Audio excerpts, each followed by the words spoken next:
1953년 영국의 엘리자베스 2세 그 여왕이 대관식을 했습니다.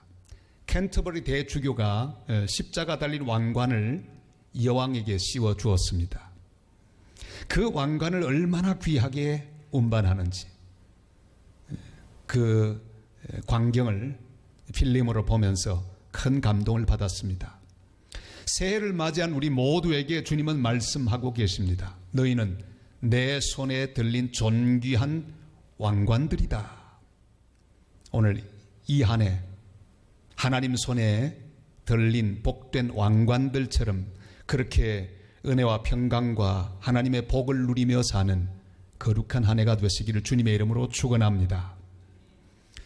이사야서는 크게 두 가지로 나누어져 있습니다. 전반부는 죄와 심판, 이것을 경고하는 그런 책망의 내용들로 쭉 이어져 있습니다. 분위기가 무겁고 어둡습니다. 그러나 후반부에 가면 전혀 다른 분위기가 나타납니다. 예수 그리스도 메시아의 오심으로 펼쳐질 전혀 다른 희망과 복된 미래를 선포하는 내용입니다. 절망과 심판의 어두운 모든 그림자는 사라지고 오신 메시아 예수 그리스도와 함께 희망과 은혜가 넘치는 복된 새해를 살아가는 귀한 성도들이 다 되시기를 주님의 이름으로 축복합니다. 우리 하나님은 우리 한 사람 한 사람을 구원하셔서 하나님 자녀로 삼아주셨습니다. 그리고 왕같은 제사장으로 삼기 위하여 지금까지 하나님은 쉬지 않고 일해 오셨습니다. 오늘 성경에 나타나는 하나님은 쉬지 않으시는 하나님입니다. 우리 1절 말씀을 같이 읽습니다. 나는 시온의 의가 빛같이 예루살렘의 구원이 횃불같이 나타나도록 시온을 위하여 잠잠하지 아니하며 예루살렘을 위하여 쉬지 아니할 것인즉. 아멘. 주님은 우리들을 손에 드신 왕관처럼 사용하기 위하여 오랫동안 쉬지 않고 일해 오셨습니다. 에덴 동산에서 아담 하와는 죄를 지었습니다. 인류의 대표가 죄를 지은 그 이후로 그럼에도 불구하고 주님은 포기하지 않으셨습니다. 구원의 계획을 세우셨습니다. 여자의 후손이 사탄의 머리를 상하게 하겠다고 선언하셨습니다. 그 구원을 이루기 위하여 그 놀라운 주님의 사랑을 실천하고 또한 사람들을 주님 앞으로 이끌기 위하여 아브라함을 부르시고 수많은 선지자들을 보내주셨습니다. 그리고 하나님의 말씀을 선포하게 해주셨습니다. 독생자 예수님을 보내셔서 우리 위에 십자가 위에 피 흘리고 돌아가게 하셨습니다. 수많은 선교사들을 온 열방 구석구석까지 피 묻은 그리스도의 복음을 들고 가서 교회를 세우고 또한 복음을 전하게 하시고 우리로 하여금 구원받게 하셨습니다. 수많은 하나님의 백성들을 통해 하나님 교회를 세우고 복음 전하게 하셨습니다. 주님은 나 하나 하나님의 사람 만드시려고 오랜 세월 동안 말씀하시고 찾아오시고 문을 두드리고 때로는 우리를 채찍질하기도 하시며 또한 어루만지기도 하시면서 여기까지 오셨습니다. 룻기서에 나타나는 룻의 이야기. 보아스는 타작마당에서 잠자고 있었는데 이불을 들추고 들어오는 한 여인을 보았습니다. 가련한 여인 룻을 아내로 삼기 위하여 보아스는 쉬지 않고 움직였습니다. 모든 법적인 조치를 다 마치고 룻을 아내로 맞이했습니다. 그리하여 룻은 다윗의 할머니가 되고 예수님의 조상이 되는 존귀한 신분으로 상승했습니다. 룻은 하나님 손에 왕관이 되었습니다. 우리 한 사람 한 사람을 위하여 주님은 그렇게 찾아오시고 그렇게 우리를 위하여 일하시며 우리를 위하여 인도하셔서 기어이 오늘 이 시간도 하나님의 집에서 왕같은 제사장으로 예배하는 거룩한 사람으로 만들어주신 줄을 믿습니다. 조선의 3대 왕인 태종, 이방원, 그에게 고민이 많았습니다. 자기 왕위를 물려줘야 되는데 그게 쉽지를 않습니다. 세자로 세운 장남인 양녕대군, 그런 왕이 될 생각이 별로 없었습니다. 온갖 추문을 일으키는 골치 아픈 나날을 그가 보내고 있었습니다. 기어이 폐위를 시키지 않으면 안 되는 자리까지 갔습니다. 둘째, 현영대군은 유교 국가인 조선에서 불교를 신봉하는 사람이었습니다. 그는 스님이 되고 말았습니다. 스님에게 왕위를 물려줄 수는 없잖아요. 막내 성령, 그는 남대문 앞을 말 타고 지나가다가 14살에 말에 떨어져 죽고 말았습니다. 전혀 생각하지도 않고 있던 셋째 아들 충령, 그가 왕이 되었습니다. 그가 바로 조선의 4대 임금 세종대왕이었습니다. 여러분, 우리는 어떻게 될지를 모릅니다. 하나님의 손에 모든 게 있습니다. 사람들이 뻔하게 계획해도 하나님이 허락하지 않으면 되지 않습니다. 전부 하나님의 손 아래에 있습니다. 아무런 조건이 없어도 하나님이 세우시면 우리 인생은 존귀해집니다. 지금 상황과 나의 형편, 그 모든 것과는 상관없이 지금도 쉬지 않고 일하시는 하나님의 손에 우리의 인생은 다 달려 있습니다. 주님이 지금도 우리를 위하여 일하고 계시고, 우리 나라를 위하여 일하시고, 우리 교회를 위하여 일하시고, 열방을 위하여 일하신다고 하는 사실을 확실히 믿고 그분의 손에 우리의 모든 삶을 맡기는 복된 성도들이 되시기를 바랍니다. 우리는 주님의 손에 있는 하나님의 왕관입니다. 주님의 손으로 빚어지고 있습니다. 만들어지고 있습니다. 금년에도 계속해서 하나님의 손에 있는 왕관으로 아름답게 빚어지고 만들어지고 세워지는 복된 성도들이 다 되시기를 주님의 이름으로 축복합니다. 바벨론 포로 생활을 하고 있던 이스라엘 백성들, 그들의 귀에 아주 익숙한 칭호들이 있습니다. 노예 생활하는, 포로 생활하던 그들에게 아주 존중하며 부르는 이름은 별로 없었습니다. 어떻게 불렀을까요? 어이, 거기 별 볼 일 없는 친구, 그 쓸모없는 노예, 버림받은 녀석, 황무지 같은 친구들, 이렇게 불러왔습니다. 그게 아주 익숙해 있었습니다. 마치 일제강점기 때 일본 사람들이 우리를 부르던 소리와 비슷했습니다. 조센징, 거기다 하나 더 붙이죠. 빠가야로. 역전들, 조선 사람하고 명태는 두들겨 팰수록 맛이 있어. 그런 식으로 이스라엘 백성들은 바벨론 포로 생활하면서 온갖 종류의 기가 막힌 소리들을 많이 들었습니다. 그러나 주님은 그들을 새 이름으로 부르시겠다고 말씀을 하셨습니다. 4절이 이렇게 말씀하죠. 다 같이요. 다시는 너를 버림받은 자라 부르지 아니하며 다시는 네 땅을 황무지라 부르지 아니하고 오직 너를 헵시바라 하며 네 땅을 뷸라라 하리니 이는 여호와께서 너를 기뻐하실 것임이며 네 땅이 결혼한 것처럼 될 것임이라. 아멘. 두 가지 이름을 주셨습니다. 헵시바, 무슨 뜻일까요? 나의 기쁨이 너에게 있다. 뷸라, 너는 바로 나와 결혼한 나의 신부라, 그런 뜻입니다. 널 쥐어 박히고 무시당하며 살아서 형편없는 존재인 줄 알았더니 주님은 말씀합니다. 너는 하나님의 기쁨이다. 너는 하나님의 신부다. 믿을 수 없는 말을 그들은 들었습니다. 저도 목회하면서 성도들의 부탁을 받아 이름을 여러 지었습니다. 제가 지어준 이름을 그대로 사용하는 아이들이 다 자라서 아주 나이들이 많아졌더라고요. 부탁하면 기도하면서 짓습니다. 그렇게 어렵지 않습니다. 성경 속에 이름이 너무 많이 있기 때문에. 근데 어떤 목사님도 부탁을 받았습니다. 아무리 생각해도 좋은 이름이 떠오르지 않습니다.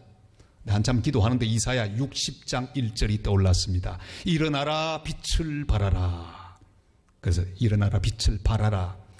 그래서 이 솔 발자를 하고 그 다음에 두 번째 이름 빛광자, 이렇게 이름을 지어주었습니다. 근데 문제가 생겼습니다. 이 집사님이 이름을 받고 이름을 부르기 시작하는데 뜻은 좋은데 발음이 영 안 좋습니다. 발광아. 아무튼 그 발광이는 지금도 잘 자라고 있습니다. 어떤 할머니는 개를 여러 마리 키웠는데 아주 싸나운 개에 대해서는 늘 엘카나 그렇게 불러준다고 합니다. 그리고 힘이 없고 비실비실한 개는 꼭 불러주면서 용맹아 이렇게 부른대. 근데 놀랍게도 이 할머니는 비실비실한 개는 기가 풀풀 산 개로 키우고 또 아주 싸나운 개는 아주 착한 개로 바꾸는 그런 신기한 재주가 있답니다. 여러분, 부르는 이름이 얼마나 중요한지 모릅니다. 주님은 아브라함을 부르시고 그의 이름부터 바꾸어 주셨습니다. 자식이 하나도 없는데 아브라함, 많은 무리의 아버지, 사라, 열국의 어머니 이렇게 불러주었어요. 여러분, 얼마나 웃기는 이름입니까? 자식이 하나도 없는데 많은 무리의 아버지라니, 하나도 없는데 열국의 어머니라니. 더 가관인 것은 이 아브라함과 사라가 들판에 서로 이름을 부를 때 일어났을 것입니다. 아브라함, 동네 사람이 듣지 않겠습니까? 아니, 자식이 하나도 없는데 많은 무리의 아버지, 왜 그래 사라, 열국의 어머니. 동네 사람들은 아마도 비웃었을 것입니다. 그러나 하나님은 그들에게 이름을 먼저 붙여주셨습니다. 하나님의 은혜와 복이 임하기 전에 이름을 먼저 붙여주셨습니다. 그들로 하여금 믿음이 자라고 비전이 자라며 이름을 부르는 가운데 하나님의 계획과 뜻이 이루어지는 놀라운 역사를 그들은 기다리고 기대할 수 있었기 때문입니다. 사랑하는 여러분, 그 이름대로 되었습니다. 야곱도 새 이름을 받았습니다. 원래 이름은 야곱, 속이는 자, 사기꾼이라고 하는 이름입니다. 그러나 이스라엘, 하나님과 겨루어 이겼다, 이 귀한 이름을 받았고 결국은 그 이름대로 주님께 부르짖어 응답을 받는 거룩한 사람이 되었습니다. 주님은 내 기도에 응답하십니다. 야곱은 결국 야곱으로 시작했다가 영광스러운 이스라엘의 복을 받고 누리는 이스라엘 민족의 조상 되는 거룩한 복을 받았습니다. 우리는 우리의 옛 이름을 잊어야 합니다. 우리의 환경이 붙여준 이름이 우리에게 있습니다. 풀리지 않은 여러 환경들은 우리를 향해 이름을 붙입니다. 야, 너는 재수 없는 사람이야, 아무것도 안 되는 사람이야, 도무지 모든 것 포기하는 게 좋아. 여러 가지 이름을 환경이 우리에게 불러주는 그런 이름이 있습니다. 자라면서 이 사람 저 사람이 나에게 붙여준 부정적인 여러 이름들이 있습니다. 호칭들이 있습니다.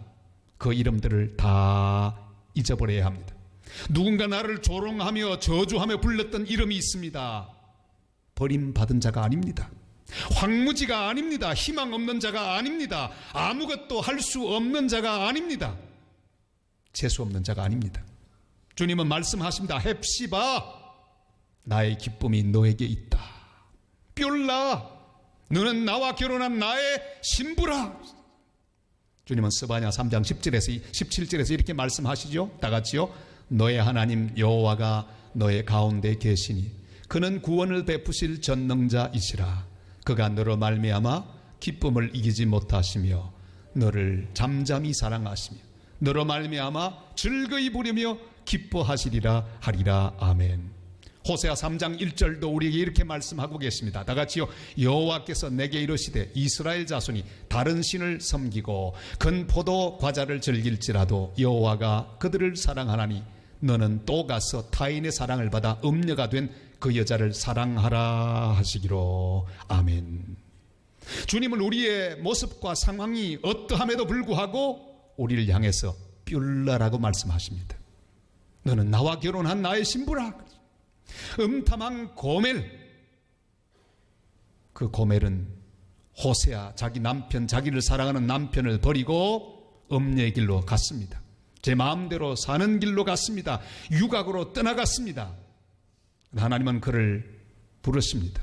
호세아, 가서 돈을 주고 다시 사오라. 주님, 왜 그럽니까? 네 모습이나 내 모습이나 똑같기 때문이다. 이스라엘이 나를 배반하고 갔지만은 그래도 나의 신부이니 내가 너희를 그래도 사랑하나니 네 이름은 뷸라라. 주님은 호세아를 통해 하나님의 지극한 사랑을 말씀하고 계십니다. 음탕한 고멜을 다시 찾아가서 돈을 주고 다시 사오게 하시는 하나님은 그래도 사랑하시는 사랑의 하나님이십니다. 어떤 상태에 있어도 다시 하나님의 손에 들린 왕관임을 깨닫고 여호와께로 다시 돌아가서 주님 손에 있는 존귀한 신분을 다시 회복하는 복된 한 해를 사는 귀한 성도들 다 되시기를 주님의 이름으로 축원합니다. 하나님의 손에 있는 왕관이라고 말씀하십니다. 그런데 이름만 왕관이 아닙니다. 괜히 우리를 화려하게 장속해 놓고 너희는 왕관이라 이렇게 말씀하지 않습니다. 무슨 의미입니까? 너에게는 특별한 사명이 있다. 하나님이 세워주는 곳에서 쉬지 않고 부러지져야 할 사명이 있는 그런 존재임을 주님은 말씀하고 계십니다. 6절 7절 이렇게 말씀하죠. 다 같이요. 예루살렘이여 내가 너의 성벽 위에 파수꾼을 세우고 그들로 하여금 주야로 계속 잠잠하지 않게 하였느니라. 너희 여호와께로 기억하시게 하는 자들아 너희는 쉬지 말며 또 여호와께서 예루살렘을 세워 세상에서 찬송을 받게 하시기까지 그로 쉬지 못하시게 하라. 아멘. 주님께서 우리에게 사명의 왕관을 씌워주신 그곳에서 우리는 그곳을 위하여 부르짖어 기도해야 합니다. 주님이 세워주신 내 가정에서 내 가문 가운데서 우리는 하나님의 왕관으로 부르짖어 기도해야 합니다. 내가 일하는 그 일터에서 우리는 부르짖어 하나님께 기도해야 합니다. 그들을 주님 앞으로 인도하며 그들을 위하여 중보하고 그들을 주님 앞으로 이끄는 거룩한 제사장들로 살아야 합니다. 우리를 살게 하신 이 부산시 여기 이 도시를 위하여 우리는 부르짖어 간구하며 기도해야 합니다. 우리 부산의 기독교인이 얼마나 될까? 성시와 운동본부에서 조사를 했습니다. 골목골목까지 아르바이트생을 다 동원해서 그랬더니 모두 1800교회, 성도는 모두 41만 명, 11.5%. 그런데 작년에 정부에서 조사한 통계를 보니까 12%. 제가 처음 이 도시에 왔을 때 약 6%밖에 되지 않던 그런 기독교 인구가 그동안 하나님 은혜 가운데 우리도 몰랐는데 복음이 자라고 싹을 틔우고 또한 거룩한 하나님 역사 가운데 11.5%, 12%까지 되는 거룩한 은혜를 우리에게 주셨습니다. 우리가 간절히 우리 도시를 위하여 간구함으로 말미암아 멀지 않은 장래 100만 성도를 가진 거룩한 도시, 또한 하나님이 기뻐하시는 사람 살기 좋고 아름다운 도시, 하나님이 축복하시는 도시로 주님 앞에 설 수 있도록 간구하고 부르짖는 하나님의 백성들이 되시기를 바랍니다. 우리를 살게 하신 우리 대한민국, 이 대한민국의 모든 혼란이 다시 잠잠해지고 새로운 화합과 평화의 강물이 흐르도록 부르짖어 기도하는 하나님의 백성들이 되시기를 바랍니다. 하나님이 이 시대에 왕관처럼 귀하게 사용하시는 복된 나라가 되도록 하나님 앞에 기도하는 성도들이 되시기를 바랍니다. 1953년 영국의 엘리자베스 2세 여왕의 대관식 장면을 말씀을 준비하면서 다시 한번 보았습니다.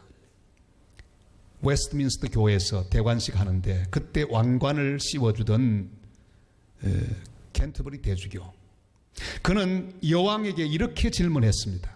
폐하께서는 연합왕국 캐나다, 오스트레일리아, 뉴질랜드, 남아프리카 연방 등 여러 속령들을 법과 관습으로 다스릴 것을 엄숙히 서약합니까? 네. 폐하께서는 왕권을 법과 공정함과 자비로 행사하시겠습니까? 네. 이까지는 평범합니다. 근데 세 번째 질문이 너무너무 은혜로웠습니다. 폐하께서는 하나님의 법과 복음의 선언을 보호하시겠습니까? 네. 폐하께서는 영국이 프로테스탄트 종교개혁에 기반을 둔 점을 보호하시겠습니까? 네. 그리고 이렇게 말합니다. 이와 같이 서약합니다. 하나님께서 저를 도우시기를 바랍니다. 이 서약 잘 지키고 있는지 모르겠습니다. 여러분, 왕관은 그냥 왕관이 아닙니다. 하나님의 뜻을 펼치라고 주신 하나님의 은혜입니다. 우리에게도 모두 왕관이 씌워졌습니다. 있는 이 자리에서 잘 섬기고 복음을 잘 전하기 위해 하나님은 우리에게 왕관을 씌워주셨습니다. 그 자리에서 하나님께 부르짖어 기도해야 합니다. 가정이 모두 주님의 기쁨이 되도록 부르짖어 기도해야 합니다. 우리 교회를 위하여 부르짖어 기도해야 합니다. 세워진 모든 직분자들은 하나님이 잘 섬기도록 세워주신 왕관을 쓴 사람들입니다. 하나님의 손에 있는 왕관이라고 하는 확신을 가지고 부산과 또 우리 대한민국을 위하여 부르짖어 기도해야 합니다. 저 열방 땅끝을 위하여 부르짖어 기도해야 합니다. 우리의 신분이 하나님 손에 있는 왕관이라면 우리 때문에 우리 주변에 있는 사람들이 존귀해지도록 우리를 하나님의 왕관으로 사용하여 그들을 높여주는 거룩한 도구들이 되시기를 바랍니다. 우리의 가문을 존귀하게 하고 우리의 교회를 존귀하게 하고 우리가 사는 이 도시를 존귀하게 하는 복된 하나님의 왕관들이 되시기를 바랍니다. 지난 크리스마스 날 KBS에서는 정글의 크리스마스라고 하는 프로그램이 방영이 되었습니다. 오래간만에 정말 아름다운 프로그램을 보았습니다. 말레이시아 오지에서 선교하는 박철현 선교사의 이야기였습니다. 박 선교사는 카심이라고 하는 그런 청년을 만났습니다. 자기를 향해 살기가 등등했던 청년, 복음을 전했고 결국은 그가 주님 앞으로 왔습니다. 예수를 믿게 된 카심은 자기 마을에서 자기 부족들 사이에서 배반자로 낙인을 찍히고 또한 추방을 당했습니다. 그러나 시간이 흘러가고 난 다음에 박 선교사와 함께 다시 그의 고향 마을로 돌아가서 복음을 전하기를 원했습니다. 근데 아무도 받아주지를 않습니다. 심지어 자기 아버지까지 받아주지 않습니다. 카심은 마을 어귀에서 무릎을 꿇고 울기 시작합니다. 그 울음소리가 밀림 속에 쭉 퍼집니다. 세상에 아들이 울고 있는데 마음이 흔들리지 않는 철심장을 가진 아버지가 어디 있단 말입니까? 드디어 카심의 아버지 마음이 움직였습니다. 그리고 뛰어나왔습니다. 아들을 품에 안고 웁니다. 그리고 복음의 문이 열렸습니다. 정글 속에서 크리스마스 축제가 벌어지는 그 아름다운 모습을 보고 저도 눈시울이 뜨거워졌습니다. 사랑하는 여러분, 우리가 하나님 앞에서 울며 부르짖어 기도하면 하나님 우리의 기도를 들어주실 것입니다. 눈물의 기도를 하나님 어찌 외면하시겠습니까? 하나님 우리의 눈물병에 담아주십니다. 우리 기도의 눈물을 기억하십니다. 시편 56편 8절이 이렇게 말씀하죠. 다 같이요. 우리 나의 유리함을 주께서 계수하셨사오니 나의 눈물을 주의 병에 담으소서. 이것이 주의 책에 기록되지 아니하였나이까. 아멘. 부르짖어 기도할 때 하나님 우리의 눈물을 보실 것입니다. 예레미야 33장 3절이 또한 우리에게 말씀하고 계십니다. 너는 내게 부르짖어라. 내가 내게 응답하겠고 내가 알지 못하는 크고 은밀한 일을 내게 보이리라. 아멘. 사랑하는 성도 여러분, 하나님은 우리를 이미 오래전에 선택하셨습니다. 하나님의 손에 왕관으로 붙잡고 계십니다. 우리를 사용하기 위해 오랫동안 우리를 만들어 오셨습니다. 연단해 오셨습니다. 인도하셨습니다. 이미 새 이름도 주셨습니다. 헵시바라고 하십니다. 우리는 하나님의 기쁨입니다. 뷸라라고 하십니다. 우리는 하나님의 신부들입니다. 주님의 왕관으로 살아가십시다. 나만 복받고 나만 신나고 내 이름만 높이고 나만 영광 받는 왕관이 아니라 우리가 만나고 섬기는 사람들에게 씌워 주어서 그들을 존귀하게 하는 하나님의 왕관들이 되시기를 바랍니다. 가정을 위해 다음 세대를 위하여 간절히 눈물로 부르짖어 기도함으로 그들이 모두 존귀한 백성 되게 하십시다. 우리 부산을 위해 부르짖어 기도함으로 부산을 거룩한 예루살렘 같은 도시가 되게 하십시다. 우리 한국을 위해 부르짖어 기도함으로 이 시대에 주님의 뜻을 이루는 복된 선교 국가가 되게 하십시다. 열방을 위하여 부르짖어 기도함으로 주의 복음이 땅끝까지 전파되고 주님 나라 땅끝까지 확장되는 복된 일을 위하여 하나님의 손에서 쓰임받는 아름다운 왕관 같은 역사가 일어나는 놀라운 도구 되는 성도들 되시기를 주님의 이름으로 축원합니다.